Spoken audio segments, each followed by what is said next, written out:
오늘 아침에 저희들이 조금 성경을 많이 읽었습니다. 8장부터 11장까지 말씀을 읽었는데요. 서로 연결되는 것이기 때문에 그냥 같이 읽었습니다. 그리고 읽으면서 우리는 하나님께서 일하심, 행하심에 대해서 말씀을 통해서 우리가 더 깊이 알 수가 있었습니다. 여러분, 하나님께서는 모든 세상의 주권자 되심을 우리는 잘 압니다. 모든 역사를 이끌고 가신 분도 하나님이시고요. 개인의 인간사도 하나님께서 주장하시고 주관하십니다. 그 놀랍고 보배롭고 존귀하시고 또 영광 받으시기 합당하신 그 하나님께서 저와 여러분의 아버지 되심을 우리는 기억해야 됩니다. 그리고 우리와 동행하시는 그 하나님을 찬양하며 매일매일 겸손히 동행하는 우리가 되기를 원합니다. 특히 여러분 오늘 읽은 말씀 가운데 10가지 재앙을 가지고 하나님께서 나타내시는데 왜 그랬을까? 이것을 생각해 보면 성경은 우리에게 가르쳐주는 메시지가 있습니다. 애굽 사람들에게 뿐만 아니라 하나님의 백성에게 하나님의 어떠한 분임을 나타내기 위함이다라고 지금 말합니다. 그러면서 하나님께서는 이스라엘 백성들에게 말하며 너는 너의 자녀들에게 이 사실을 가르치고 전능하신 하나님을 가르치라라고 말합니다. 오늘날 저희들이 우리의 하나님, 모든 우주를 주관하신 그 하나님을 우리가 알면서도 우리는 늘 하나님 앞에 있으면서도 하나님께 영광을 돌리지 않습니다. 다 자기 중심이 돼가지고 하나님이 자기의 일을 도와주기를 바라지 우리가 하나님께 영광 돌리고 하나님의 눈과 하나님의 마음과 하나님의 뜻을 가지고 살기를 때로는 우리가 외면합니다. 무엇을 하든지 하나님의 영광을 위하여 일하는 자들이 저희들인데 그렇게 하나님은 말씀하시는데 도리어 하나님이 마치 요술방망이 도깨비 방망이처럼 우리의 일에 간섭해서 우리 것만 도와주기를 바라면서 나가는 이들이 있습니다. 그러나 이것은 성경적이지 않습니다. 이것은 다른 그러한 우상과 다른 종교에 불과합니다. 동일합니다. 오늘날 저희들이 놀라운 하나님을 찬양하는 그러한 고백으로 살기를 원합니다. 무슨 일을 하든지 하나님께만 영광 돌리는 우리의 삶이 있기를 원합니다. 특히 오늘 이 말씀을 읽으면서 우리 마음 가운데 그 존귀하고 보배로우신 하나님을 섬기는 그 마음, 온전한 마음, 또 그분을 높이는 그러한 겸손한 마음이 우리 가운데 자라고 또 회복되고 더 깊어지기를 시간에 원합니다. 여러분 10가지 재앙이 나타납니다. 처음에 피에 대해서 어제 새벽에 그 말씀을 나눴었죠. 나일강에 물을 떠다가 놓으니까 피로 바꿔집니다. 여러분 피는 생명을 나타내죠. 그래서 모세율법에도 피를 먹지 말라라고 얘기합니다. 생명의 근원을 나타내기 때문에 그렇습니다. 여기에 10가지 모든 것이 다 하나님께서 의미 있게 행하십니다. 하나님은 생명의 주관자 되심을 처음에 나타내면서 이제 피부터 시작하죠. 그 다음에 개구리, 그리고 이, 그리고 파리, 그리고 짐승떼가 이렇게 전염병으로 죽는 것, 종기, 악성 종기가 나는 것, 그리고 우박이 내리는 것, 그리고 메뚜기떼, 그리고 흑암, 그리고 장자가 죽는 것까지 10가지 재앙이 쭉 연결해서 일어나고 있음을 이미 우리는 오늘 아침에 말씀을 통해서 보았습니다. 근데 놀라운 사실 중에 하나는요. 하나님께서 일하시면 하나님 독자적으로 일하시지 않습니다. 모세를 세웠으면 모세를 통해서 일하는데요. 마지막에 처음 시작은 하나님이 그렇게 행하십니다. 하나님의 방법대로 때로는 모세가 지팡이를 들게 하고 때로는 하나님이 정한 때가 되면 그러한 일들이 일어나게 하고 그런데 그것을 끝나게 될 때에는 반드시 모세의 기도를 통해서 모세의 간구를 통해서 그것이 멈추게끔 했음을 우리는 반복적으로 말씀을 읽었습니다. 바로가 놀래가지고 모세야 네가 믿는 하나님께 빨리 간구해서 이거 멈춰라. 그러면 내가 너희들을 보내줄게. 이렇게 말합니다. 그럴 때 모세는 하나님 앞에 간구하니까 모세가 엎드려 기도하는 그 시점이 하나님의 손이 움직이는 시간이었음을 우리를 알게 합니다.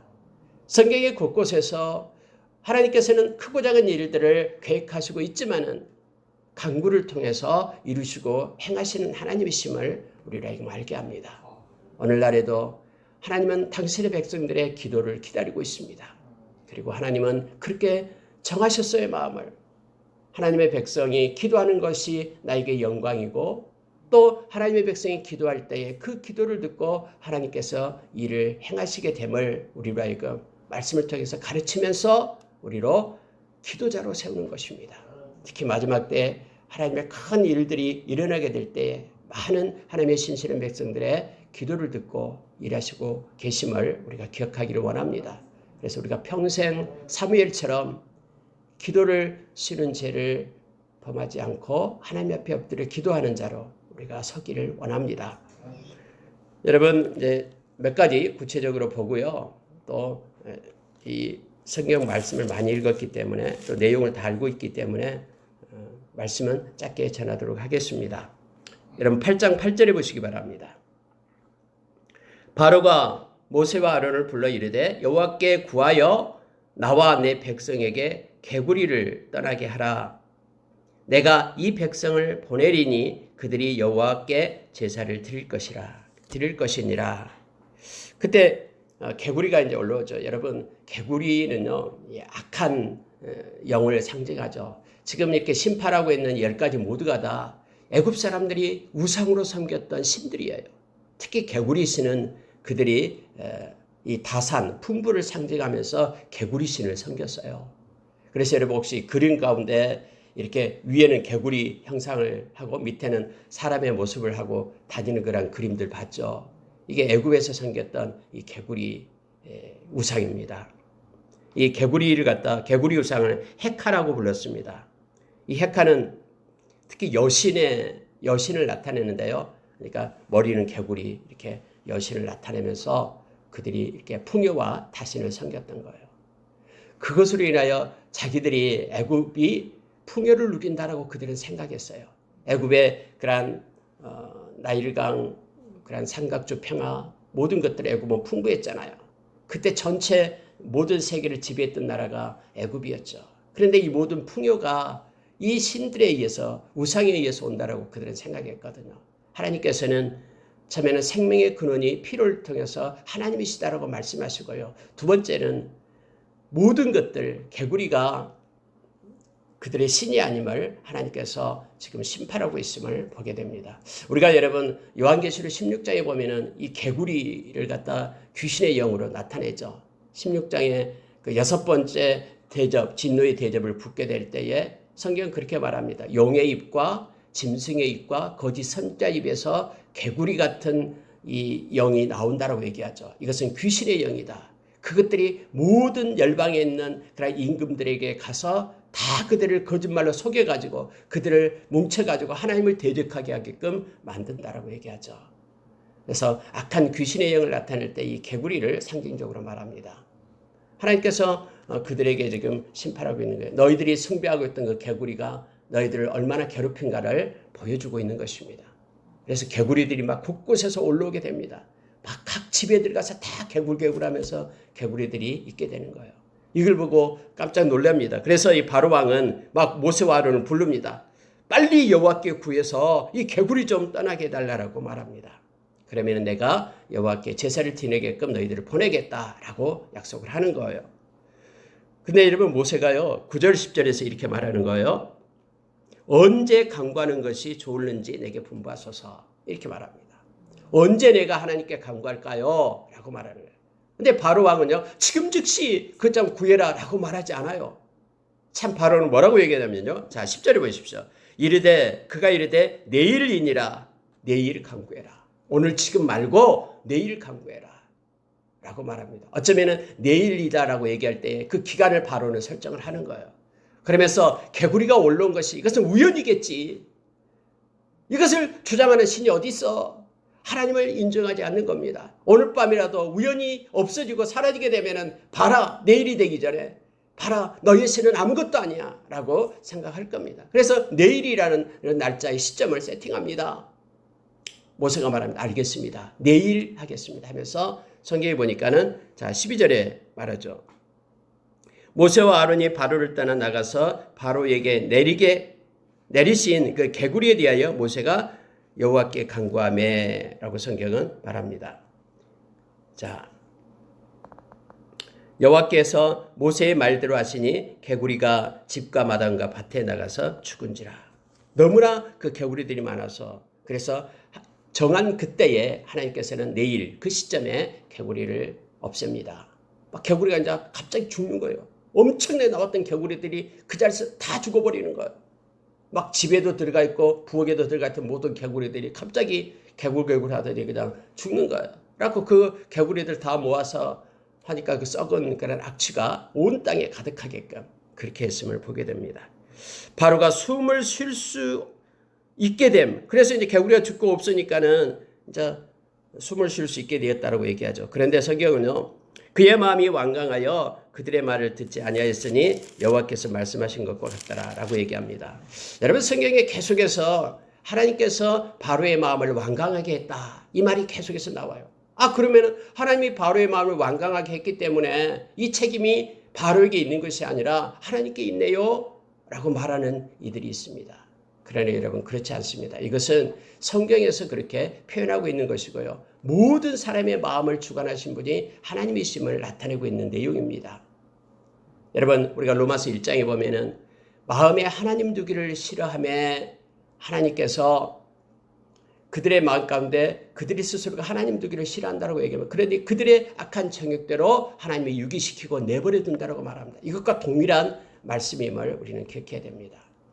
사람이요 하나님의 은혜가 떠나버리면요 죄성을 하게 된 인간은 자기 마음대로 세상을 살아갑니다. 이것이 바로 하나님께서 그의 마음을 그런 완강하게 했다라는 표현으로 나타나는 거예요. 완악하게 했다.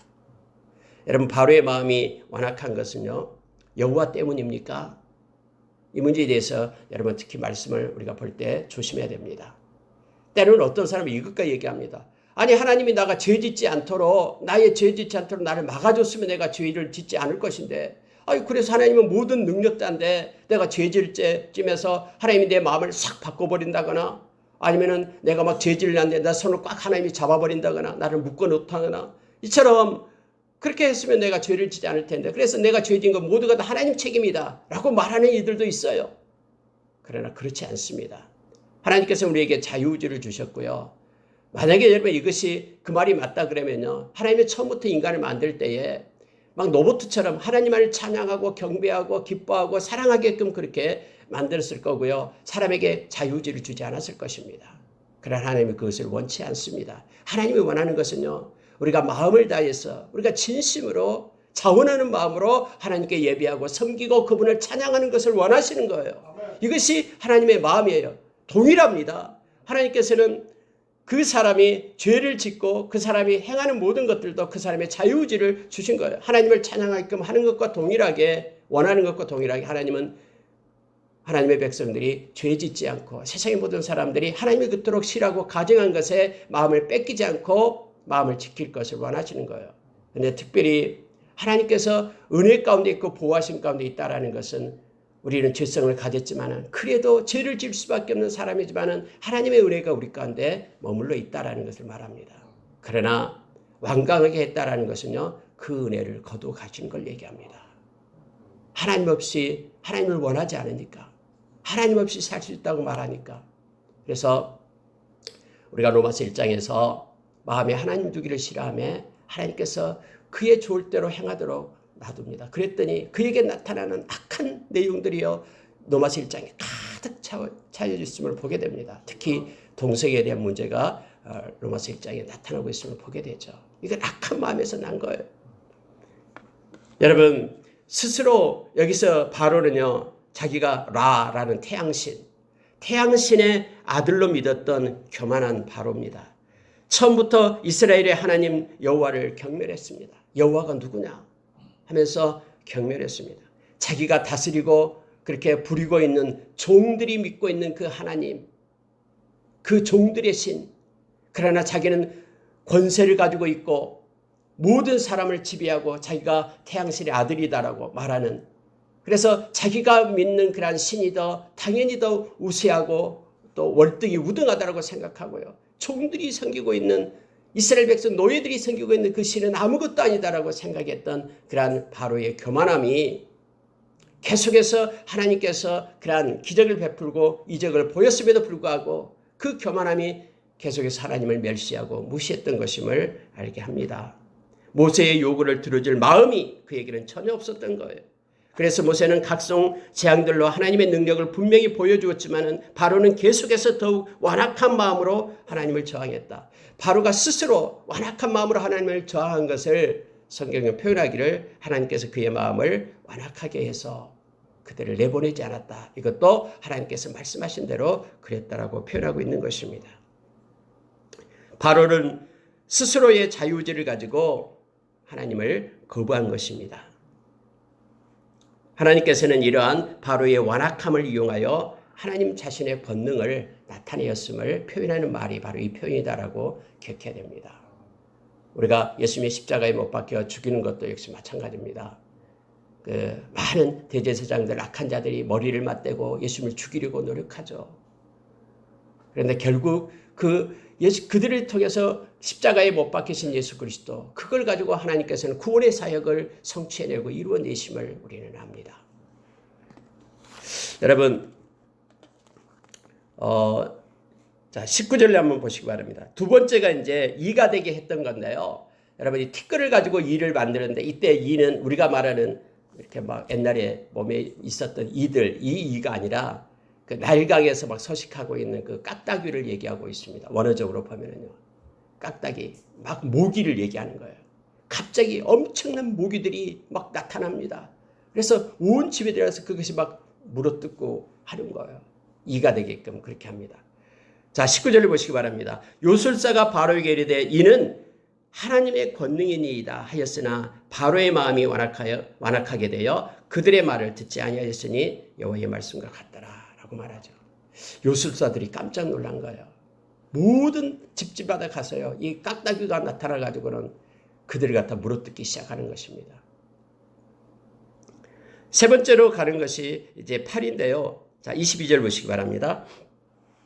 그날에 내가 내 백성이 거주하는 고센 땅을 구별하여 그곳에는 파리가 없게 하리니 이로 말미암아 이 땅에서 내가 여호와인 줄을 네가 알게 될 것이라. 내가 내 백성과 네 백성 사이를 구별하리니. 여러분, 놀라운 사실이요. 이 네 번째 재앙, 파리의 재앙이 나타날 때 나옵니다. 그게 뭐냐면은 구별하기 시작하시는 하나님이십니다.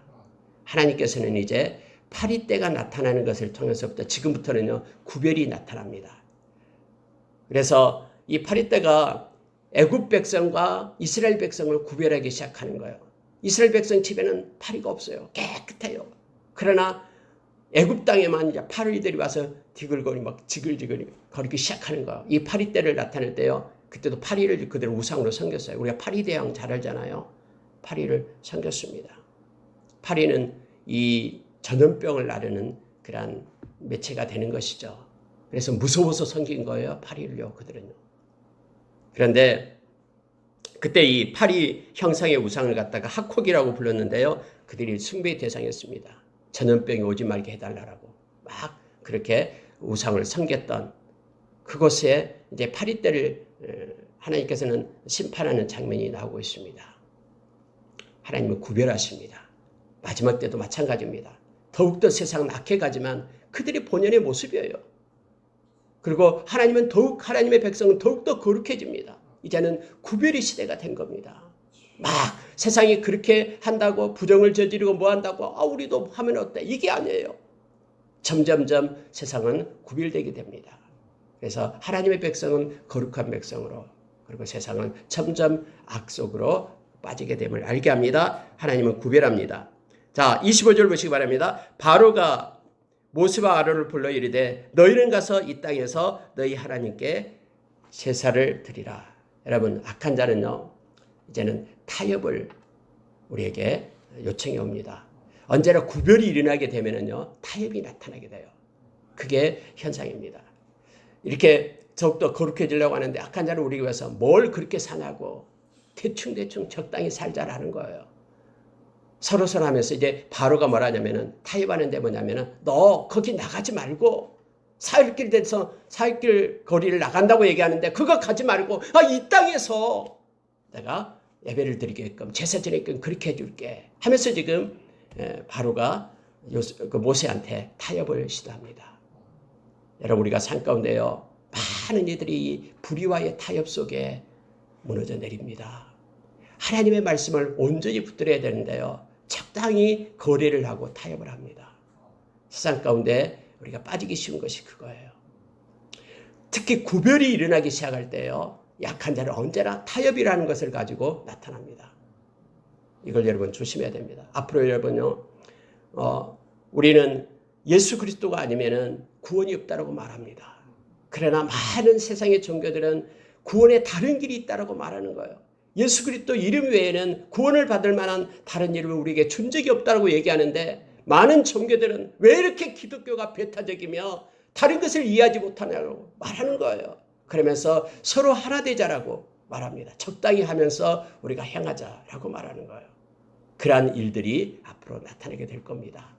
지금도 물론 그런 일들이 곳곳에서 일어나고 있죠. 그래서 막 절 앞에 크리스마스를 되면은 축 예수님 오신 날 이렇게 절에서 붙여놔요. 그러면 자기들의 마음이 이렇게 높다라는 거예요. 하면서 기독교를 배타적인 종교로 비방합니다.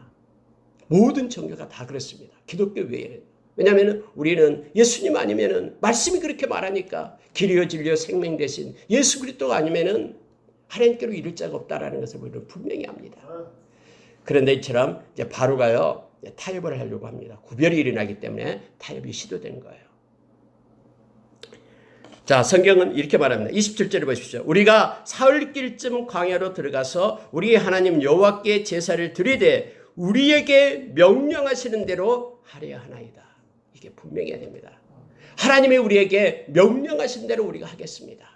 타협하지 않겠습니다라는 거예요. 만약에 모세가요, 그것도 괜찮네요 하고 타협했으면 안 되죠.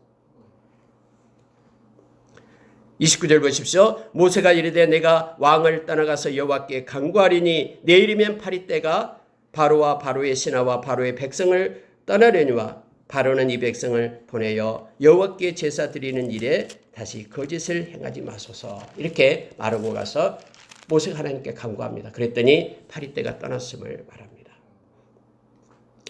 여러분이 이제 다섯 번째로 나타나는 게 뭐냐면 가축의 죽음에 대해서 나오죠.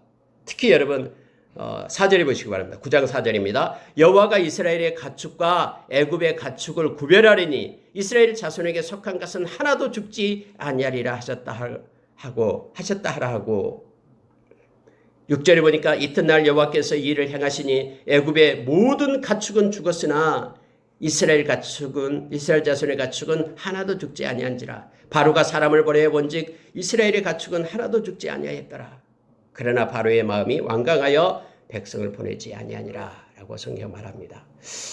여러분, 모세가 와서 확인을 합니다. 야, 진짜 가봐라. 저 집이 이스라엘 집인데 진짜 가축 죽었나 안 죽었나 가봐라. 가보니까 살아있네요. 애굽의 가축 죽었네요. 이렇게 되는 거예요. 구별이 계속해서 이루어지고 있는 것입니다.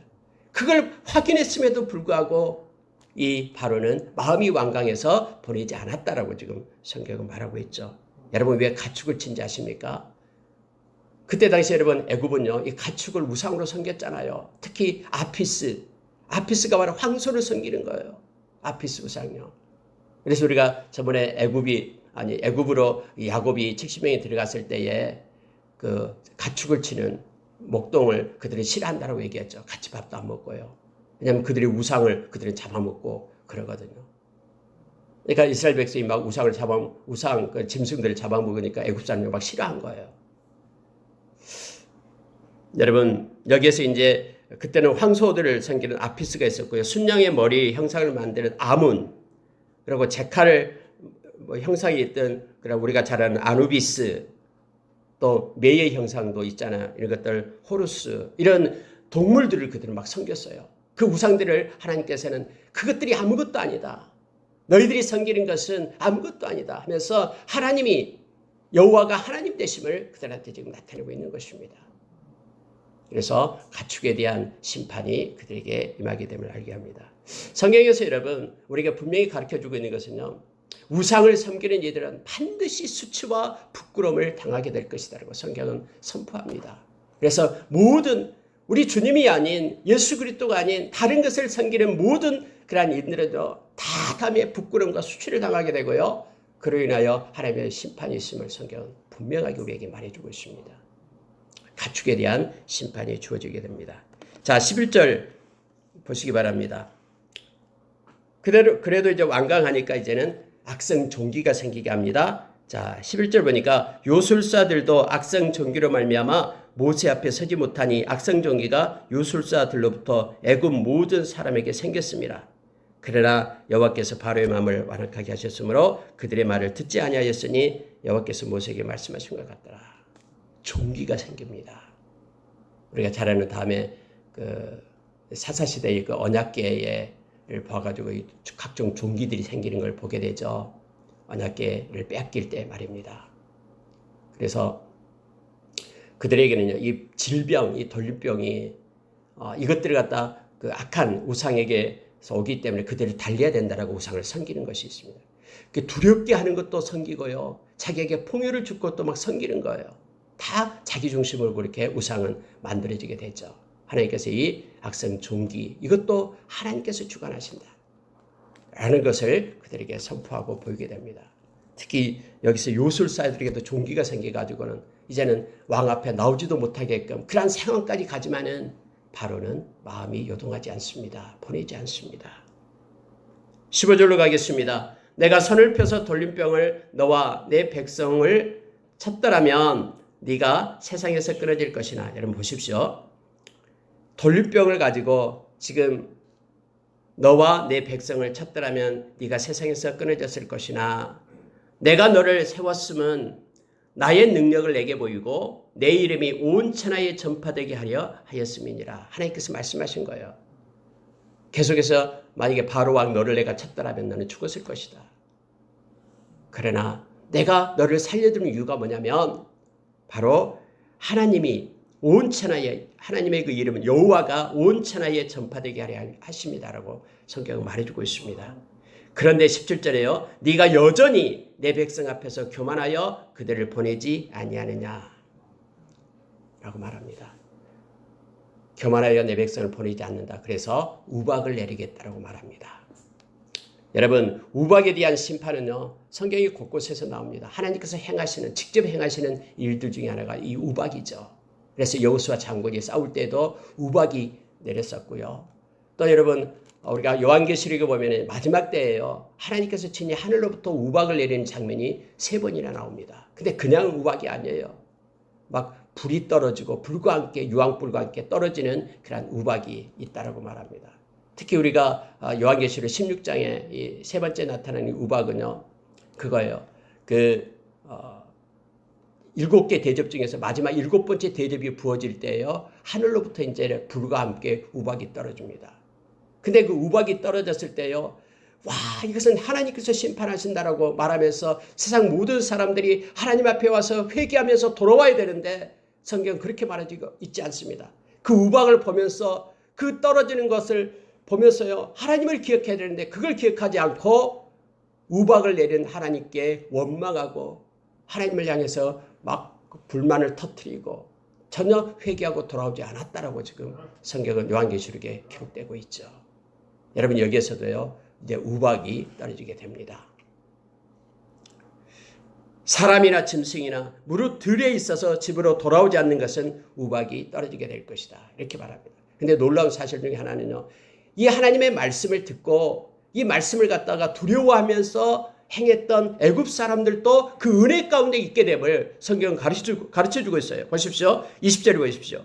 바로의 신하 중에 여호와의 말씀을 두려워하는 자들은 그 종들과 가축을 집에서 피하여 들였으나 여호와의 말씀을 마음에 두지 아니한 사람은 그 종들과 가축을 들에 그대로 두었더라. 그랬더니 하늘로부터 우박과 불과 함께 내렸고요. 24절 우박이 내림과 불덩이가 우박에 섞여 내림이 심히 맹렬하여 나라가 생긴 그때로부터 애굽 온 땅에 그와 같은 일이 없었더라 라고 말해요. 그러나 26절 이스라엘 자손들이 있는 그곳 고센 땅에는 우박이 없었더라. 계속해서 구별이 있습니다. 그런데 여기서 놀라운 사실 중에 하나는요, 하나님의 말씀이 두려워했던 애굽 사람들, 그래서 그 말씀을 들었던 이들에게는 그들에게 은혜가 베풀어졌음을 성경은 가르쳐주고 있습니다. 여러분, 마지막 때도 역시 하나님의 말씀을 붙잡고 살아가는 그 말씀 안으로 들어온 이들은 이렇게 은혜를 받게 됩니다. 그러나 말씀을 무시하고 말씀을 떠난 이들은요, 말씀대로 성경이 집행되기 때문에 그들에게는 심판과 저주와 해가 있음을 우리가 알고 깨닫게 합니다. 특히 마지막 때는 그래서 하나님의 말씀을 붙잡고 살아가는 것입니다. 그러나 이것을 방해하는 세력이 너무나 많습니다. 우리가 고린도후서 4장에 보면은요, 하나님의 말씀이 우리의 마음속에 떨어지지 못하게끔 악한 자는 우리의 마음을 혼미하게 한다고 합니다.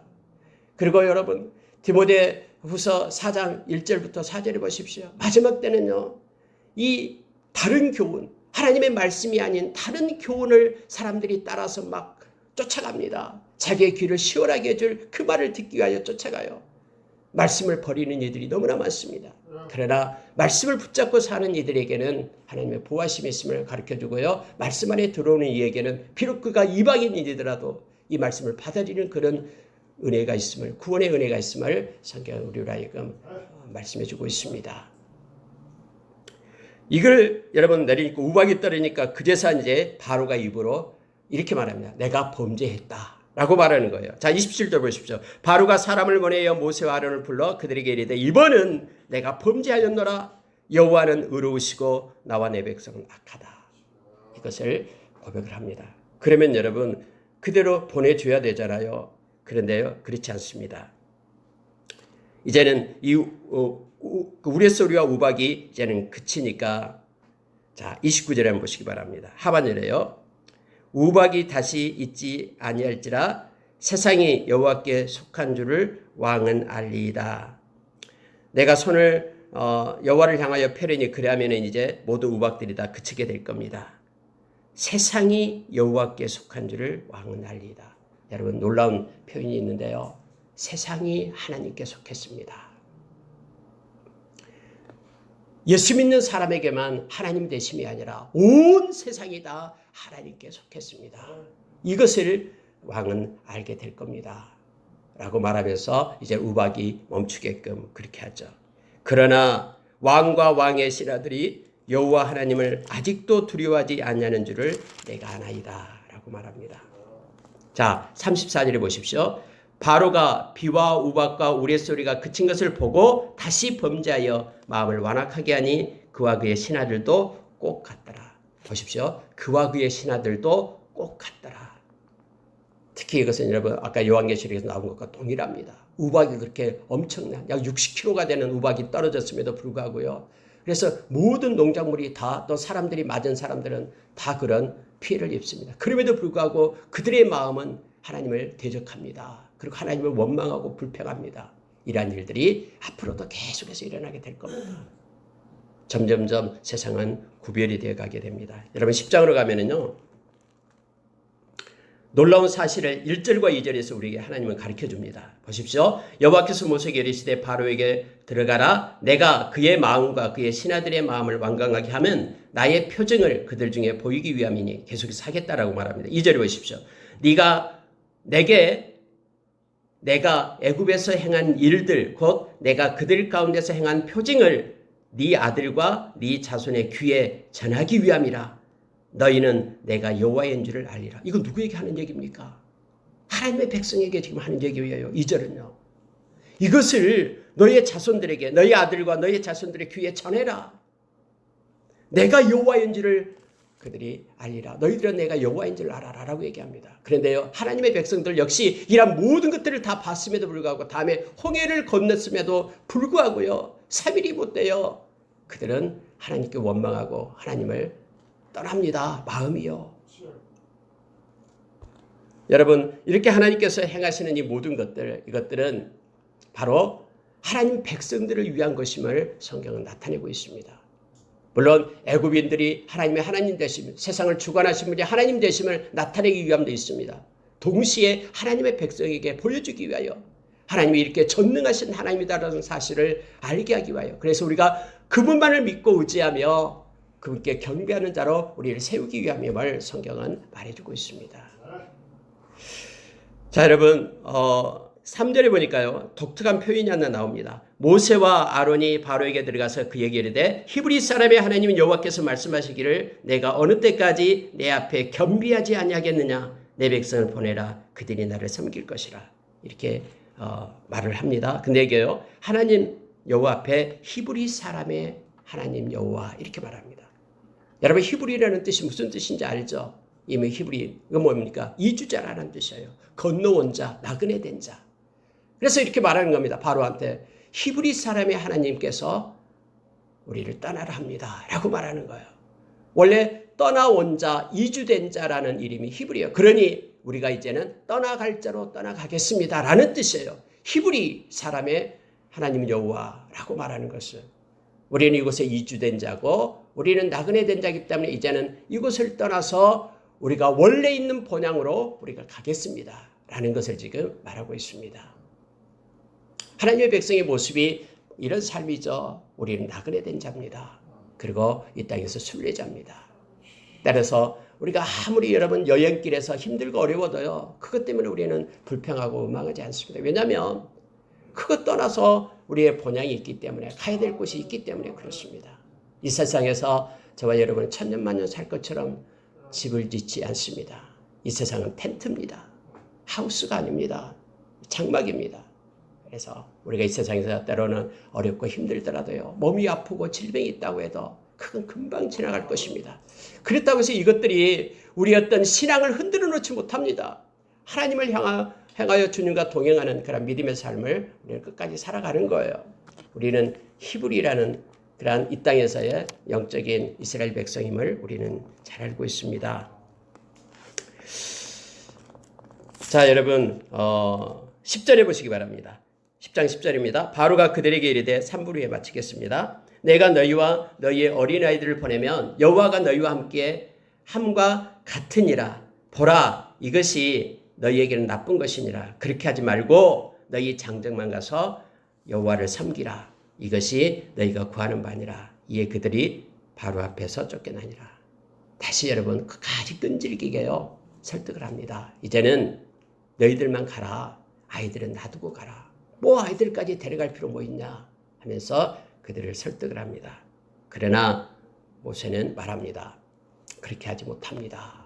라고 말하죠. 그래서 이제 메뚜기 떼가 옵니다. 동풍을 불어서 엄청난 메뚜기 떼가 오게 됩니다.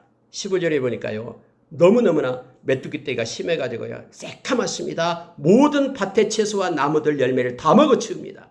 그래서 애굽 온 땅에 나무나 밭의 채소와 푸른 것이 남아있지 않습니다. 바로는 큰일 납니다. 그래서 바로가 이 모세와 아론을 급히 불렀다라고 말합니다. 너희 하나님과 너희에게 이제는 죄를 지었다. 이번만 나의 죄를 용서해주고 너희의 하나님 여호와께 구하여 이 죽음에서 우리를 구원해달라라고 급히 불러서 내가 막 빌고 있어요. 바로가. 그래서 기도했더니 메뚜기 떼가 이제 서풍이 불어서 없어지게 되죠. 동풍이 불어서 왔다가. 그럼에도 불구하고 바로는 다시 또 버리지 않습니다. 이처럼 이 악한 것은 끈질깁니다. 언제까지? 하나님의 때가 될 때까지. 성경은 우는 사자처럼 악한 영이 우리 주변을 맴돈다라고 얘기합니다. 또 예수님께서도 분명히 마태복음 24장에서요 말했습니다. 할 수만 있거든 믿는 자들을 그들은 미혹할 것이다라고 말합니다. 이와 같은 것은요 마지막 심판 때까지 계속됩니다. 여러분 이 악한 자는요 뒷짐지고 자지 않습니다.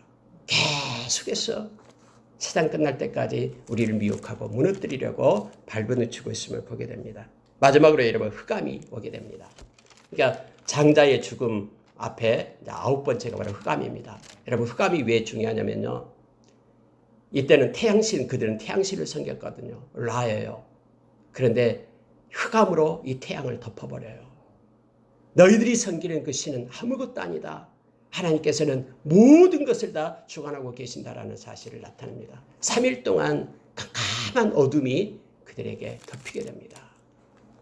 사람들은요, 이 빛을 잃어버리게 되죠. 온 땅이.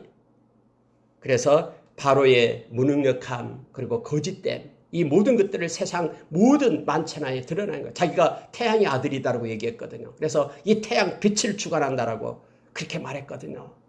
그런데 이것에 대해서 하나님이 어둠으로 덮어버려요.